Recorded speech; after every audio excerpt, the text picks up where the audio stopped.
So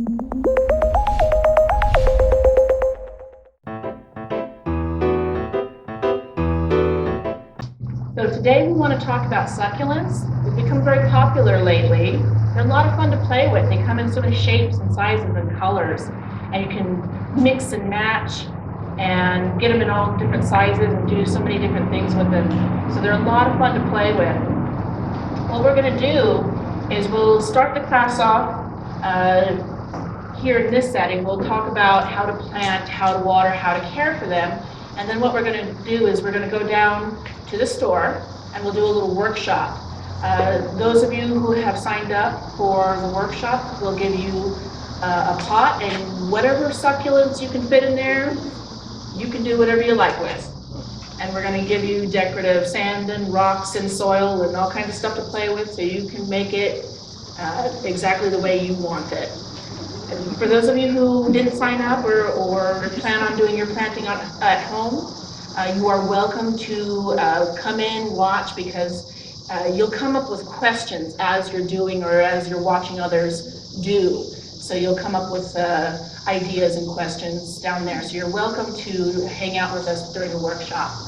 So the class part will be kind of short, but we'll definitely go over important things that you'll need to know for succulent care.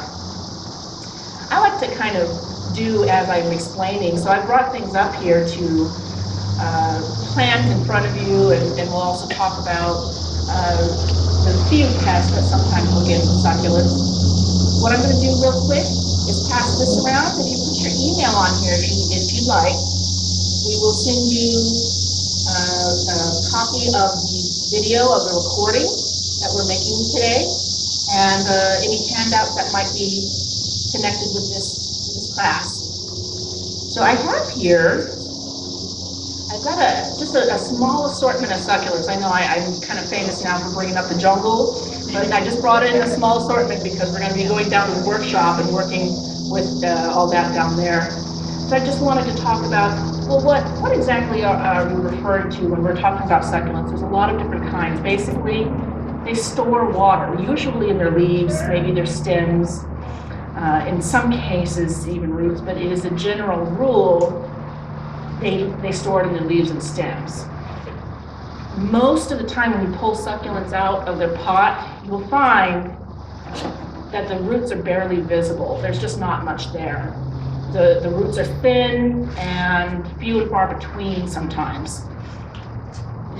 They're almost more like a fine spider web. They're just not real thick. They tend to be very shallow rooted. They live in areas that don't always get that much rain. So what they do is they keep their roots close to the surface so that when they do get a rain, they can catch it real quick before it evaporates off.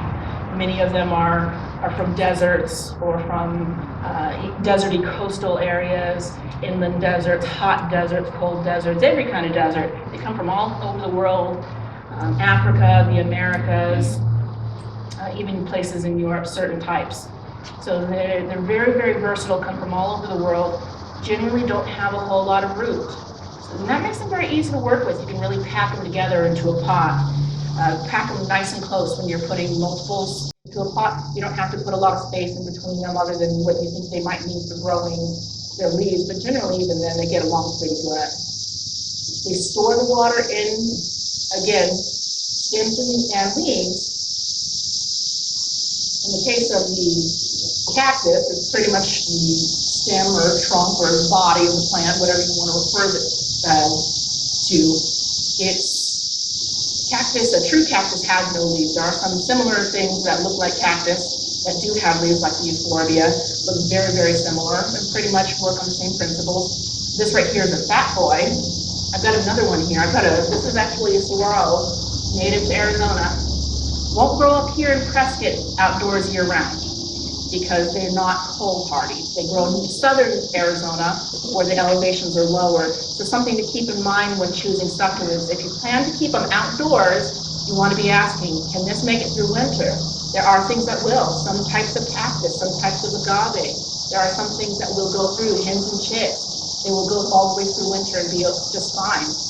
But if it's something that's low elevation, like this saguaro right here, it needs to come in for the winter. Some succulents, especially the ones that are rather inexpensive, are often just treated as annuals, just like you buy a petunia every year and throw it out at the end of the season. You can do the same thing with succulents. And that way they always look their prettiest every year. And they're just really easy to work with like that. So often these types right here, you could bring them in for the winter, or you can even just toss them out and get new ones next year. So that's always up to you. So I have here, I've got a couple kinds of echeveria. Where's the other one? Here we go. These are the most popular I'm finding right now. This is what's trending really big, are the echeverias. They come in different colors. They generally have a kind of rosette shape. They come in blue, purple, red, stripes, thick leaves, wide leaves, thin leaves, pointed leaves, curled leaves. I've seen them all. There's a lot of different types. This is what everybody's after right now. I know these are really huge. So if you're wanting to put together a succulent pot, you know, like say this one, what I recommend to everybody, if you're doing something like this, try to get different colors and textures together. You'll find that gives it the most interest. So you see I've got a deep red, kind of striped with green in here. I've got a sort of sunset red. I've got a pink, and I've got a bright green. Generally the first ones you'll pick up will be the reds and purples, I find. When people come in, they always go straight for those because they're so pretty, so unusual. Make sure to throw in a green. A lot of times you forget to do that. Throw in a bright green, it really gives pop to the whole thing. I've got some flower dust plant in here.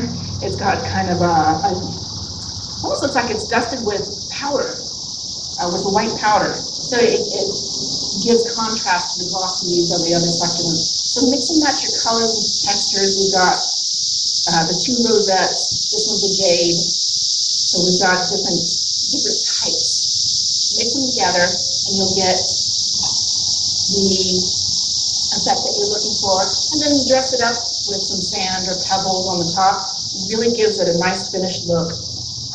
I'm going to pot up a cactus right here, because I know this is often one of the biggest questions that people have to ask. What do you do when you're potting a cactus? How do you do that? I'm going to put a little soil in there, don't need much. And this should be about right. So I'm going to show you how we're going to do this. You're going to take this cactus. You see okay? Okay. You're going to take this, handle it by the pot at first, kind of swish it up to loosen it up, and then just kind of jiggle it until the root ball actually comes out. Now I have a root ball I can handle. I'll kind of rough that up a little bit. I don't want to put it in with real smooth sides. Okay. Be careful, because sometimes what's actually happened is not all cactus are grown from seed. A lot of times what they've actually done is they've cut off a branch from another cactus and then rooted it in the soil. So they've taken the cactus and put it in a pot and packed soil around it, and because of that, part of the cactus may be under here. So as you're handling the root ball, be careful. If it's one of those cases, there could be needles sticking out through the soil. So be careful about that. I'm going to plop you in there. So generally, you have to kind of work with the cactus, and you actually need to touch it. There's two ways to do that. For smaller cactus, you can use tongs. You can actually kind of move it around, especially for the little ones. You need to make sure that they're standing up straight and you got to arrange each one. Just use a pair of tongs. They're very effective for that. For things that are too big for tongs, take some newspaper, and you can actually handle the cactus that's needed. You can even kind of take the newspaper and wrap it around and create kind of a handle like that, so that you can move it around. You can take the newspaper and hold it this way. So you can handle things with needles. Make sure your newspaper is thick enough. Use a few pieces of it, especially if you're having to deal with a big one. This one's got pretty long, hefty needles, so you want to have plenty of pages between you and the needles. For the finer ones, they don't stick through the paper as much. But those are the ones that get stuck in your skin and you can never get them back out. So, and then as you're putting in the soil,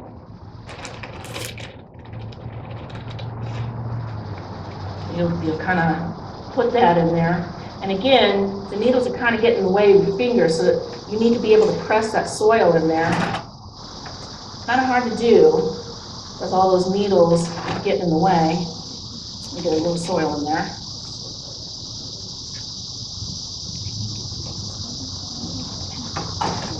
So I like to take something, I've just got a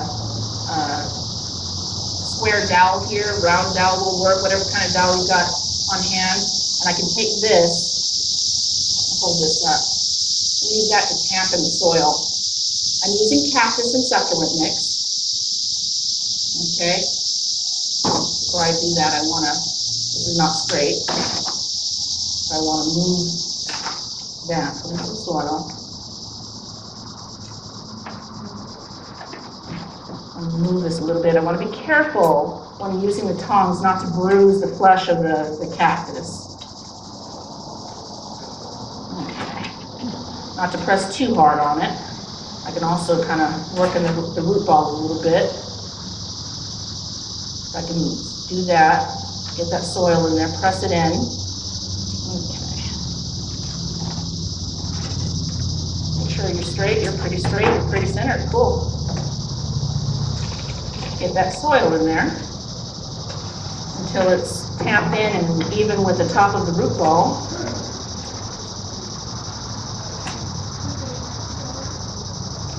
Okay. When there's not enough room for a dowel like this, use something smaller like a pen or a Sharpie. Those work really good for this purpose.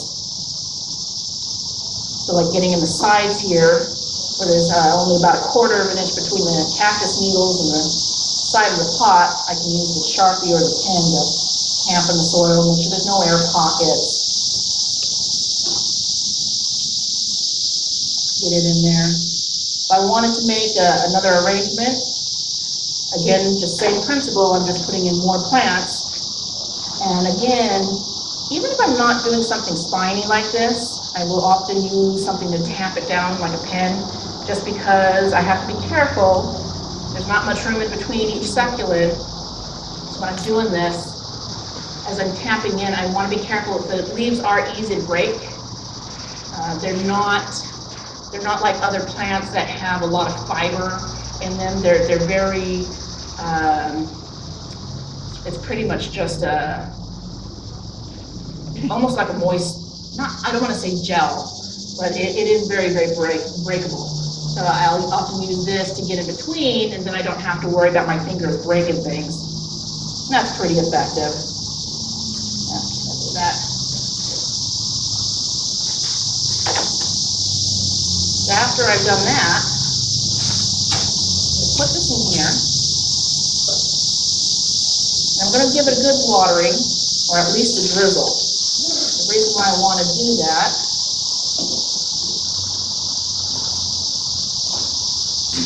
because I want to settle the soil a little bit. I'm going to put a decorative rock on here. And this helps to kind of solidify the top of the soil a little bit so that when I water later on, it doesn't come up through the rock so much.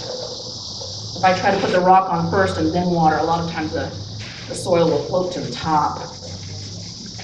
So I find that it's better to kind of settle in a little bit the very first time I water it, and then put the pebble on there. Okay. Is there a hole at the bottom of the pot? There is a hole on the bottom of this pot. I have seen people do succulents with cactus pots that have no holes. It's a pain in the butt, to be honest. So it's not my favorite thing to do. I have put plants before in pots without holes for one reason or another, but it's something that I find I'd much rather just do with a drainage hole. If the pot you have doesn't have a drainage hole and you decide you do want one, in most cases, you can pull out your drill and patiently drill through it, put a hole in the bottom. You can use just about anything for a container, even if it wasn't necessarily meant to be a pot for a plant.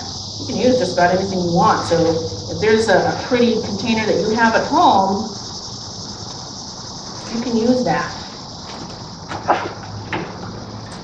So that just gives it a more, really far more finished look, and also gives it more pop. Really helps the plant to really show.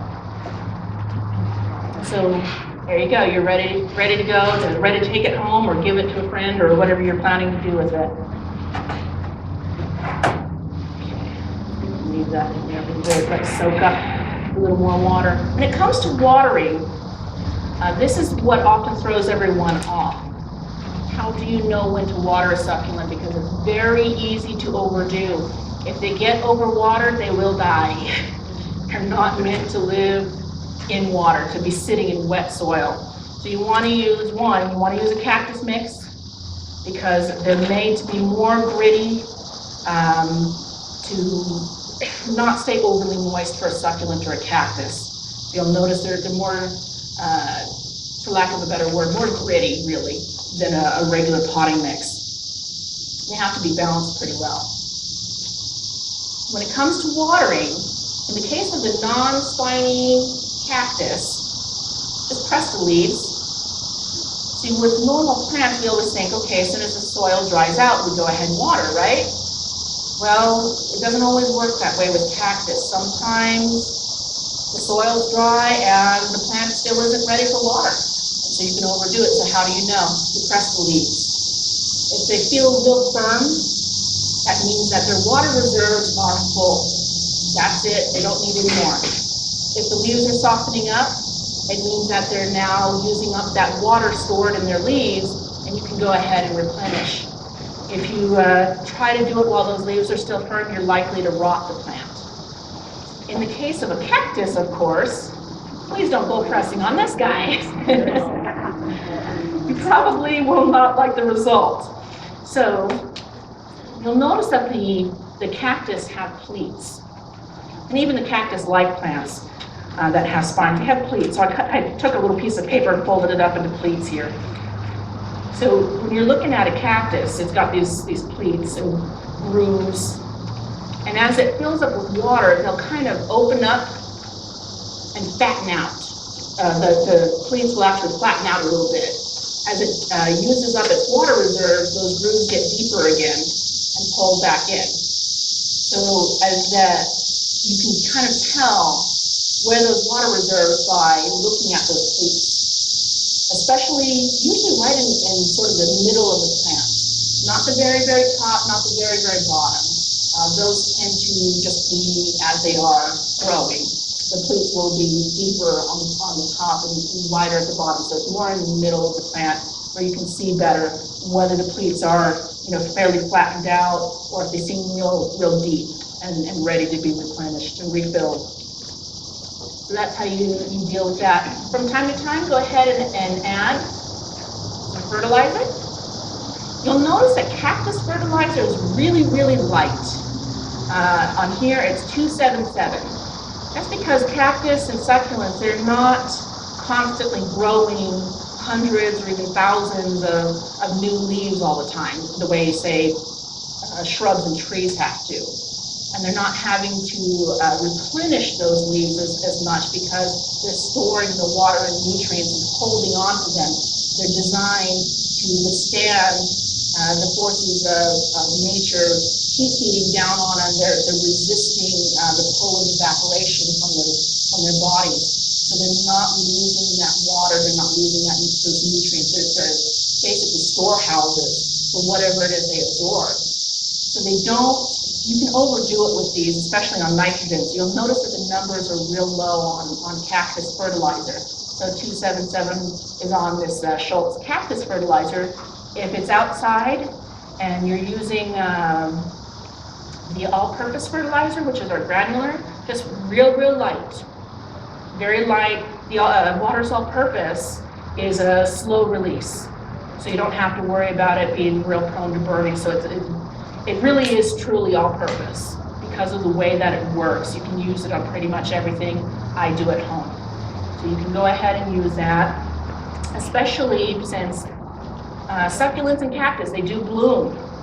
So not only does the fertilizer keep them healthy, but also it keeps them blooming. They generally bloom once a year. And some of them have gorgeous, gorgeous flowers.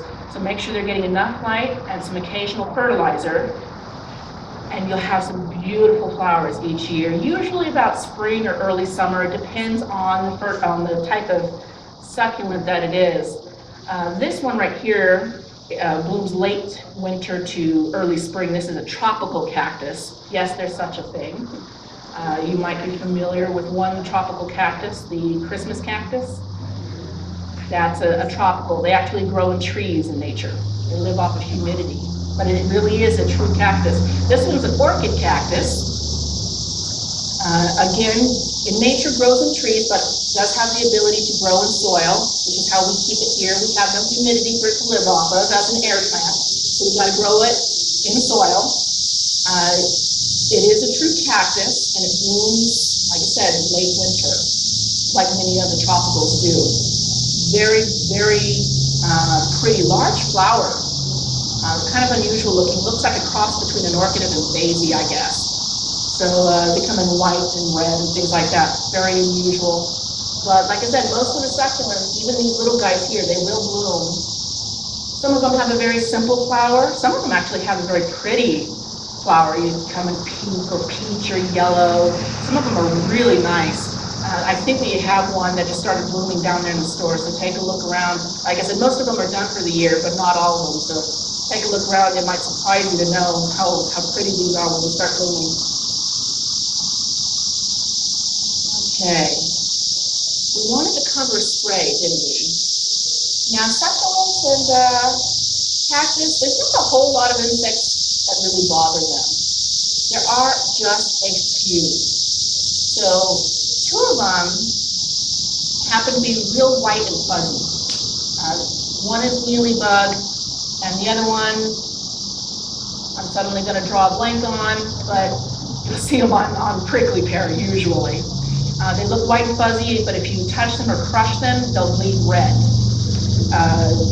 Those are the two that tend to get the most into succulents and cacti. Like I said, it's just, you'll notice little white fuzzy things on the succulent and you think, what is that? It looks like a little lint got in there, and you don't know what it is. It's actually a bug. Kill it. So I've got a couple of things up here. These are pretty basic insecticides. This one's a triple action. It's neem and pyrethrin. They're very natural. This one is a multi-purpose insect control. Both of these are very safe to use around the home, on edibles, very safe. Work on different types of plants. They're safe for succulents. I would say not everything should be sprayed on a succulent. They are sensitive to some things. For example, please don't ever use leaf gloss on your succulents or cactus. We've seen that happen before. They will turn black and rot away within 24 hours. It's past. So be careful not to use leaf shine on your cactus and succulents. We've had some stories to tell about that. But these are pretty safe. I have used these myself on succulents and they've come out just fine. They haven't left any discoloration or rotting on the leaves. Yes? Can you use straight neem? Can you use straight neem? Yeah. This is neem and pyrethrin. So that kind of covers the insecticide. Do keep out of the way of animals. Succulents are pretty much all water. And they don't have a bad taste, so they're very edible. The ones that are spiny, like the agaves and the cactus, are sometimes a little safer. Depends on what it is. Sometimes, once in a while, the javelina will go for prickly pear. They have a real tough skin inside their mouth. They've got a bone plate.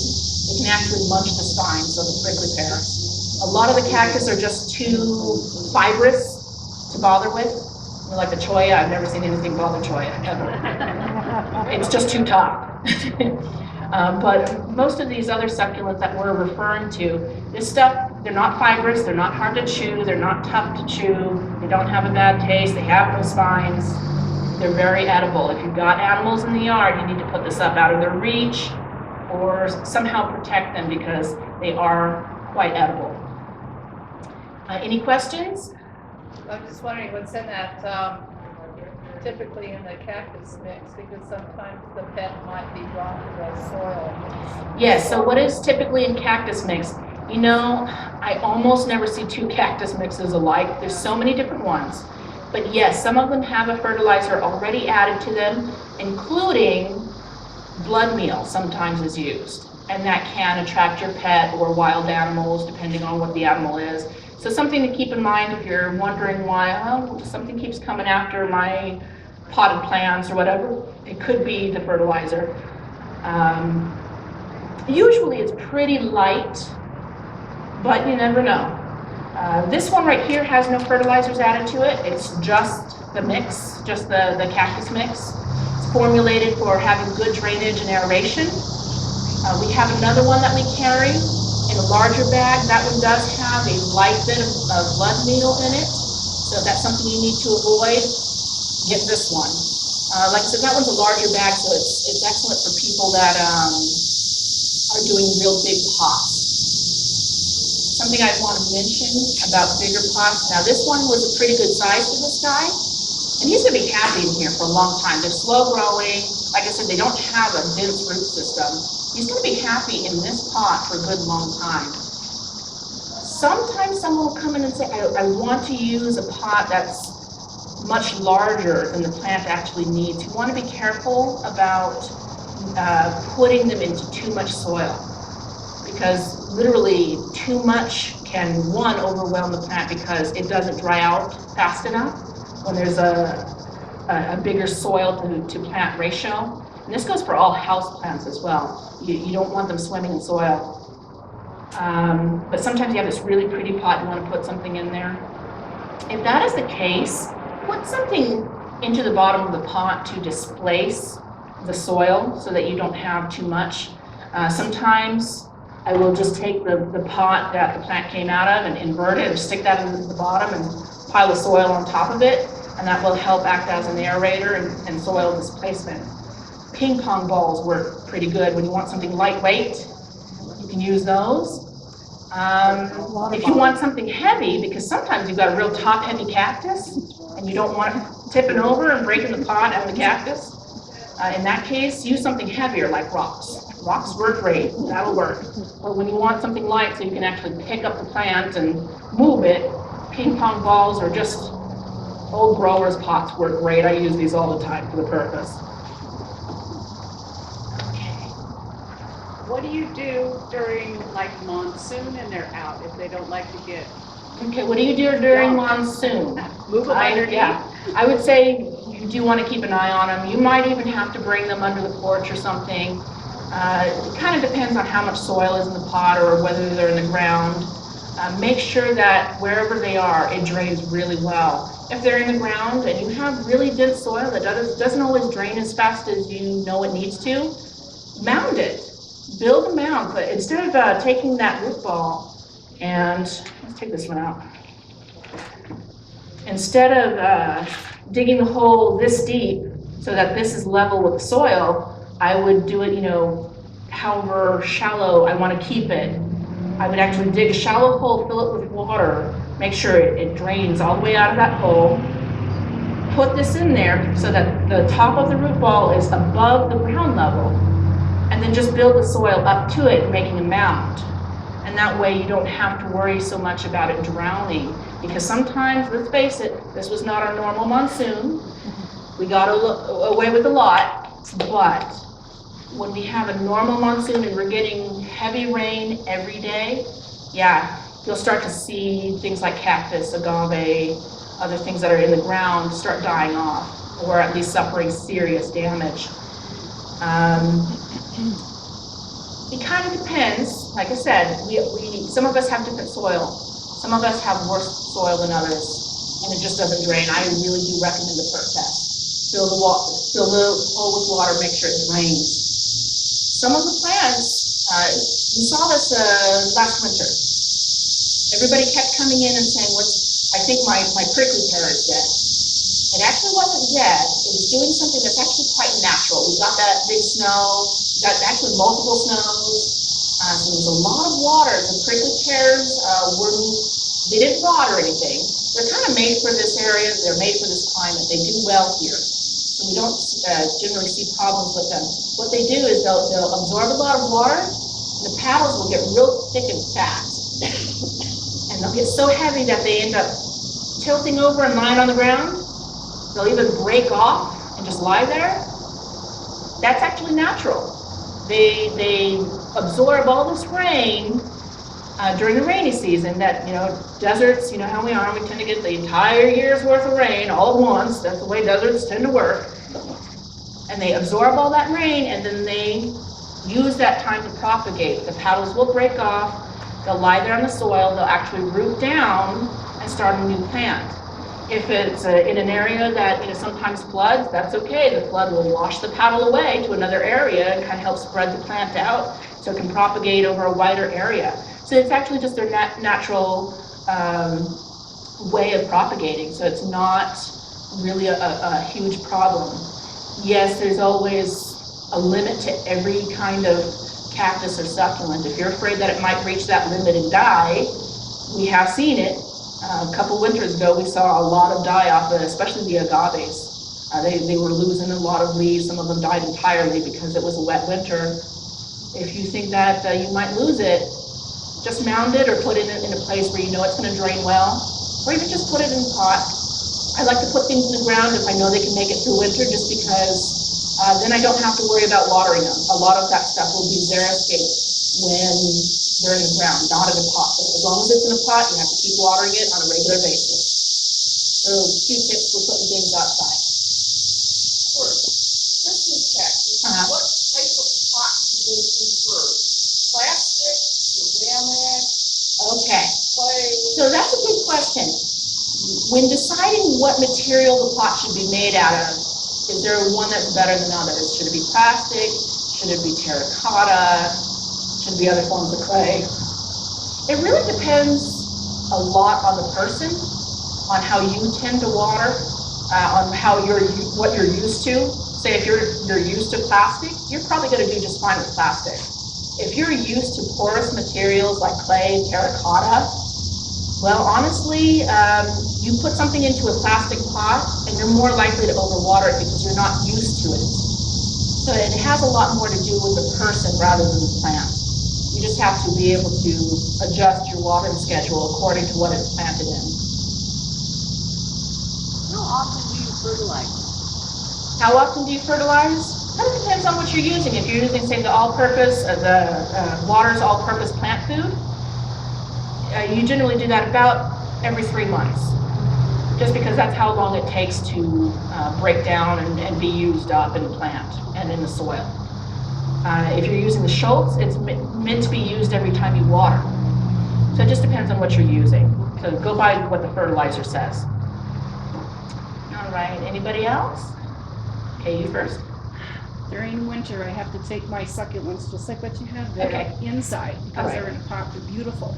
They survived somehow last winter in my garage because I don't have a lot of south light. Okay. Would you suggest an ultraviolet light or just keep my fluorescent lights on in the garage? What would be the best? Great question. So let's say you bring your succulents into the winter. What if you don't have a spot in the house or the garage that is real sunny and bright? Because they do need a lot of light. What do you do then? Absolutely, you could put a lamp over them. That is absolutely fine. And as soon as it warms up in the spring again, that you can put them out and they're safe even overnight, I would say go ahead and do that. And you'll notice that even though you've been able to keep them pretty healthy indoors under that light, once they get out of the sun, oh, they just love it. And they start warming up and pulling in all that light and growing like crazy. You may even want to trim them back. Don't be afraid to trim your succulents. Some of them, they get kind of leggy after a while. Remember that in nature, plants actually depend on animals to eat them and prune them naturally. So don't be afraid to go ahead and trim things. Some of them, they actually need it, and they look better and prettier. And that is a really good time of year to do it. When you're taking it from the indoors to the outdoors, when it's warming up outside, that's a great time to do it. Go ahead and trim them back, put them out in the sun, and they'll start growing like crazy. They really love it. So don't be afraid to pinch and trim, especially with things like the jades and the things that are less rosette. But even the rosettes, if you think it's ugly and you need to lop it off, don't worry. They've always got pups coming out the bottom. The deer have been pruning my sedum in the front garden bed. And so instead of being a foot high, they're possibly an inch. Yeah, sometimes the animals, especially during drought years, will prune a little more often than we'd like them to. So yes, I would say they tend to need some protection from animals. Those upright sedums especially, the deer always seem to go for them. Like I said, they're very juicy, especially right now when we're not getting enough rain. There's no water to drink out there, and because of the lack of rain, there's not a lot of green stuff to eat. They'll start going for your gardens, and the succulents are one of the first things they'll go for. There's a few that they don't like I said, certain types of cactus. They don't seem to bother the ground cover sedum so much, but the upright sedum, they'll go for it, definitely. The hens and chicks are often safe, but lately it's been dry enough, they've been munching on them. The javelina have been munching the various hens and chicks around town. So I would say put up a barrier, please. Was there someone over here that had a question? Yes. We haven't been here for a winter yet, so how do you know what you have to bring in and what you can keep out? Are we talking succulents for the most part? I guess so. Okay. Yeah. So what do you bring in and what do you leave out? Basically what you have to do is look up the hardiness level on that plant. And we are zone 6. That means if you see zone 6 or lower, you're safe. You can also look at the temperature that it can tolerate. If it says it can go down to 0 approximately, you're safe. If it's something that says do not get below 50 degrees, or if it says don't allow to freeze, don't let it get below the 30s, it's not going to make it through the winter. We get snow, we get ice, we get hard freezes, it will die. If you see it growing in Phoenix, it will probably die. Just assume it will die. It's pretty low elevation, so saguaros, ocotillos, most of the agaves, there's a few that will grow up here, just a few. Just assume. So look up the hardiness level. I have a barrel in the ground. I cover it during the winter with old towels and put rocks around it. And if it's going to be a warm, sunny day, I go out and uncover it. It means I don't go very far during the winter time.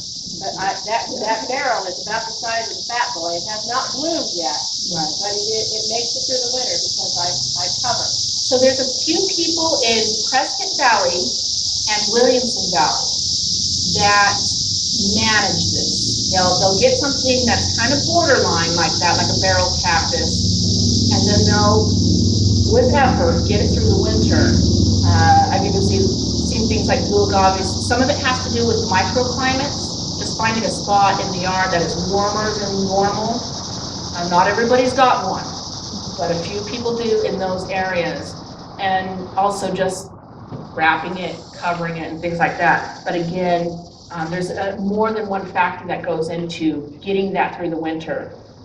I've seen it with barrel cactus a few times in Prescott Valley. I know someone who has an ocotillo. I only know of one ocotillo that makes it through, and that is in Prescott Valley. And I know of a couple of blue agaves, one in Williamson Valley and one in Prescott Valley. Again, has to do with microclimate. What are you doing to help it along? And there might come a winter where it's still cold enough to zap it. So it's one of those. But I have seen some people be very successful, but not many. So you have to keep that in mind. Yes. Yes, I'm planning to arrange a rock garden. And I was wondering what kind of soil should I use? Because I also want to have some flowers in there. So you want to do a rock garden outside for a year round? Yes. Okay. So if you're planting in the ground, I would say it would be a good idea to amend the soil. That helps to improve the drainage and the aeration. So just like you would if you were planting any other kind of plant, mix in the premium mulch when you're doing it. And I would also recommend, if you've got the clay, which most of us do, I would also recommend gypsum. That helps to soften up the clay just a little bit to improve the drainage. And sometimes it's just enough to get you over the top when you have really poor drainage. Have to do with what types of succulents, but definitely you've got a microclimate. So you've got an entryway with walls on 3 sides. And so that is definitely going to create a warm space, always does. I've seen a lot of things done with spaces like that, getting plants through the winter that normally wouldn't in this area, especially plants that are already kind of borderline, but if it's warm enough, because it's basically the house is radiating heat through those walls. And so it's warming that little alcove. So you've got a microclimate there, and then on top of that, you're covering it at night and wrapping it up really good, and then making sure it gets sunlight during the day. So yes, I've seen a lot of that. Not necessarily, I haven't heard that many stories with succulents yet. But like I said, it just depends sometimes on the type of plant and how warm that alcove is. In contact with the patio actually helps it to stay warmer. Putting airspace, if you were to lift it up and get airspace into there, that would allow the cold air to get into the pot more. I would say keep it on the ground if you possibly can.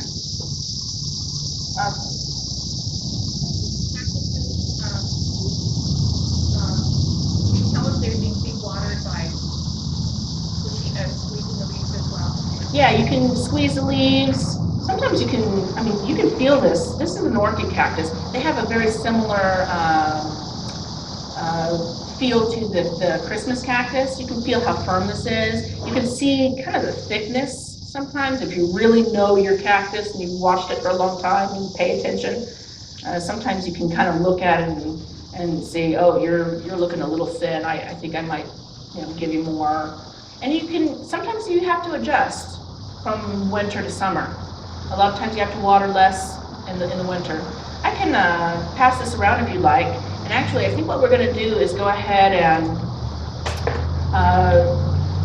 start our workshop. Like I said, we're going to go down to the store, and anyone that wants to come along, whether you're planting or not, you are definitely invited, and we will continue to answer questions for you as well.